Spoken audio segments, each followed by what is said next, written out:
मेरा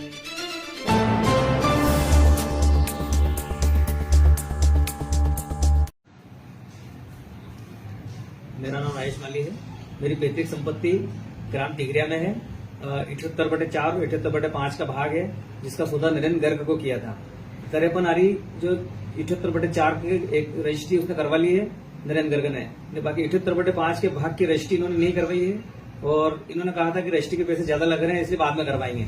तो उसकी जो पावती है वो नरेंद्र गर्ग के पास है और उसकी रजिस्ट्री नहीं करवाई और कब्जा भी पूरी जमीन का ले लिया मेरे से। और मैं जब जमीन पे जाता हूं तो मेरे खिलाफ इन्होंने षड्यंत्र रच के छोटी FRI दर्ज कराई है तहसील में। और जिस दिन मैं यहाँ नहीं था उस दिन के नाम से इन्होंने FRI दर्ज करी है और उसमें मैंने मेरे मुचल का भर के मैंने जमानत ले रखी है। 6 महीने तक आप शांति भंग नहीं कर सकते हो, तो मैं मेरी जमीन के ऊपर भी नहीं जा सकता हूँ 6 महीने के लिए। नरेंद्र गर्ग ने ऐसा आवेदन तहसील में दिया है और वहां से नोटिस आया था और मैंने वहां जमानत करवा रखी है। तब मेरी जमीन जो उसके कब्जे में है उसका क्या होगा।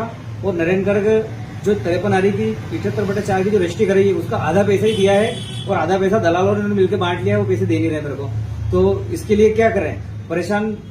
यहाँ अगर सुनवाई नहीं होती है तो मैं रतलाम जाऊंगा DIG साहब के पास, IG साहब के पास, उज्जैन जाऊंगा और अगर वहां से भी नहीं हुआ तो मैं CM साहब से भी मिलूंगा और वहां से भी मैं आवेदन कर दे के आऊंगा उनको, क्योंकि मेरी पैतृक संपत्ति है और इन्होंने जबरन धोखाधड़ी करके ना इन्होंने कब्जा ले लिया है। मुझे पैसे नहीं दिए हैं और इन्होंने जमीन पूरी जमीन पे कब्जा कर लिया है और जो जमीन की रजिस्ट्री नहीं करवाई है उसकी पावती भी इन्होंने जब्त कर रखी है, दे नहीं रहे मेरे को और उस पर जाने भी नहीं दे रहे मेरे को। और किसी भी तरीके से मेरे को ये जमीन और मेरे पैसे वापस चाहिए। अगर नहीं होता है तो मेरे साथ कोई दुर्घटना होती है, कुछ भी होता है तो इसकी जवाबदारी नरेंद्र गर्ग की होगी और सिर्फ नरेंद्र गर्ग की होगी। और इसके अलावा गजेंद्र दशरथ और सरफराज और गोल्डी सोनी और राहुल राठौर और राहुल शर्मा भी इनके साथी हैं। और